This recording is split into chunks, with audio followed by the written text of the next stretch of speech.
Hi hello नमस्कार, मी शिवानी आपल्या YouTube चॅनलवर अगदी मनापासून स्वागत करते.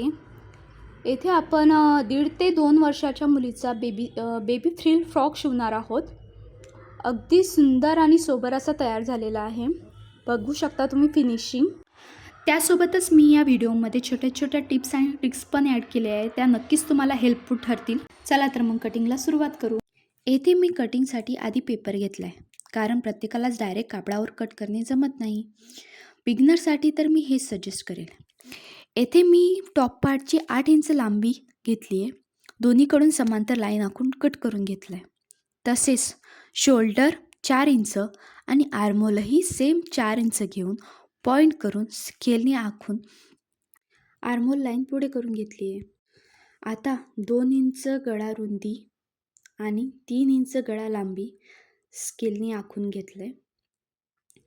पुढे छातीचा चौथा भाग plus 1.5 inch margin point out करून घेतला आहे. तुम्ही व्हिडिओमध्ये बघू शकता.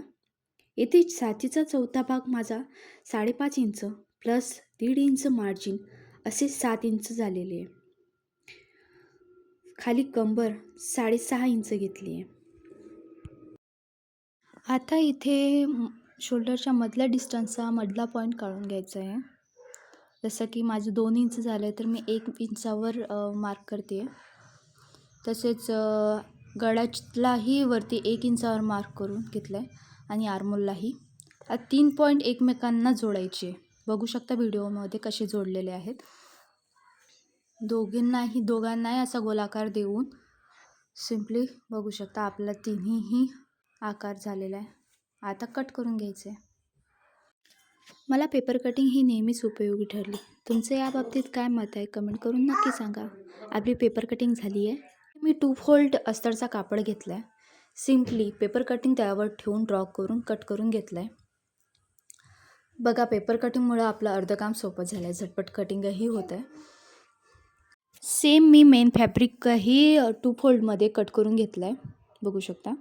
आता बॉटम पार्टच्या कटिंगसाठी मी दोन्ही कापड सेपरेट केलेलं आहे. इथे मी 2 मीटर कापड घेतलेला होता. ते दोन्ही कापड मी सेपरेट करून घेतले आहे. दोन्ही फ्रिलसाठी आपल्याला काठावर काठ ठेवूनच कटिंग करायची आहे, म्हणजे प्रत्येक पार्टमधले 2 फ्रिल निघतील. आता फर्स्ट फ्रिलची कटिंग करून घेऊत. इथे मी 7 इंच लांबी आणि रुंदी जेवढाही कापड उरलं आहे तेवढी मी रुंदी घेतली आहे. इथे माझे साधारण 35 इंच रुंदी आहे. सगळीकडे 7 इंचावर मार्क करून पूर्ण फ्रिल कट करून घ्यायची आहे. लक्षात ठेवायचं आहे दोन्ही काठावर ठेवूनच कट करायचे आहे, म्हणजे आपले 2 फ्रिल निघतील. अशा प्रकारे आपण कट करून घेतला आहे. सेम याच प्रकारे आपल्याला दुसऱ्या फ्रिलची सुद्धा कटिंग करून घ्यायची आहे. येथे मी 12 इंच लांबी आणि उरलेल्या कापडाची जितकी रुंदी आहे तितकी घेतली आहे. आता या सगळ्या पार्टची आपली कटिंग झालेली आहे. दोन्ही फ्रिल आणि टॉप पार्टची सुद्धा कटिंग. आता शोल्डरसाठी नॉट बनवून घ्यायची आहे.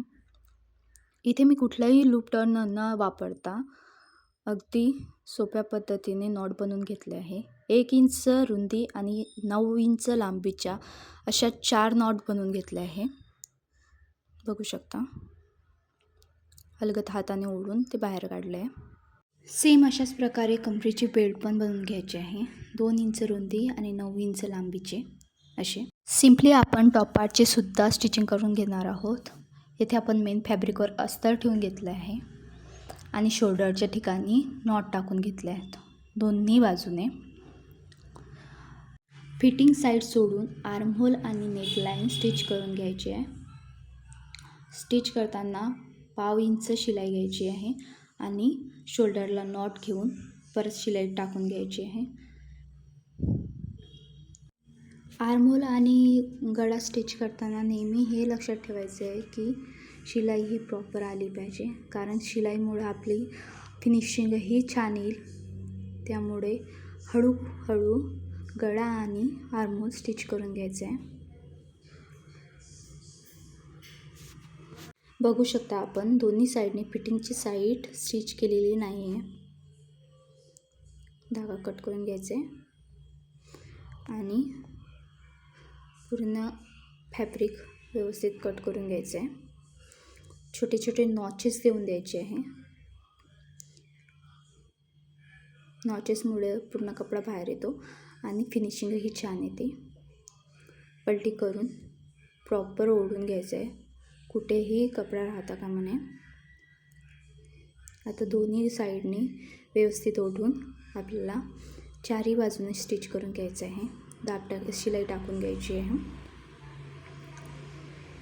हळूहळू हळूहळू, कुठल्याही कामाला अतिघाई करायची नाही. जेवढं शांततेत आणि व्यवस्थित कराल तेवढंच काम हेही आपलं फिनिशिंग सहित होईल. हे टिप्स बिगिनर्ससाठी आहेत. एक्सपर्ट तर नक्कीच व्यवस्थितच करतील. येथे आपली फर्स्ट टॉप पार्टची स्टिचिंग झाली आहे. सेम याच प्रकारे दुसऱ्याही पार्टची स्टिचिंग करून घ्यायची आहे. दोन्ही फ्रिलच्या कमरेच्या मापानुसार आपल्याला प्लेट्स टाकून घ्यायचे आहे. ॲडजस्टमेंटनुसार आपण प्लेट्स टाकू शकतो, कमी जास्त होऊ शकता. दोन्ही फ्रिल आपल्या रेडी झाल्या आहेत. आता टॉप पार्टला ते अटॅच करून घ्यायचे आहे. आपण इथे फर्स्ट फ्रिल घेऊन ते आधी स्टिच करून घ्यायचे. लक्षात ठेवायचं आहे की सरळ बाजूवर सरळ बाजू आली पाहिजे, नंतर स्टिच करायचे आहे. पहिल्या फ्रिलची स्टिच झालेली आहे. दुसरी फ्रिल स्टिच करताना सरळ बाजू ही आतल्या बाजूने आणि उलट बाजू ही वरती असं करून स्टिच करायचं आहे. दोन्हीकडून बघून घ्यायचं आहे, सरळ आणि उलटे व्यवस्थित ठेवून घ्यायचं आहे आणि स्टिच करून घ्यायचं आहे. सेम याच प्रकारे दुसऱ्या पार्टलाही दोन्ही फ्रिल अटॅच करून घ्यायचे आहे. आधी पहिली फ्रिल अटॅच करून घ्यायची आहे, नंतर दुसरी फ्रिल सेम याच प्रकारे अटॅच करून घ्यायचे आहे. इथे आपले दोन्ही पार्ट तयार झालेले आहे. आता सरळ बाजूवर सरळ बाजू घेऊन आपल्याला स्टिच करून घ्यायचं आहे. आधी व्यवस्थित सेट करून घ्यायचं आहे, कारण आता फिटिंगची शिलाई आपण टाकणार आहोत. इथे आपण कमरेचा छातीचा चौथा भाग ची मार्किंग करून घेऊन स्टिच करून घ्यायचं आहे, म्हणजे फिटिंग व्यवस्थित बसेल. दोन्ही कापड आधी सेट करून घ्यायचे. यातच आपण कमरेच्या दोन्ही बाजूने बेल्ट अटॅच करून घ्यायची आहे. फायनली आपला फ्रॉक रेडी झालेला आहे. तुम्ही पण तुमच्या बाळासाठी हा फ्रॉक नक्की ट्राय करा. काही डाऊट्स असतील तर माझ्यासोबत शेअर करा. फ्रॉक आवडला असेल तर लाईक, शेअर आणि सबस्क्राईब जरूर करा. धन्यवाद.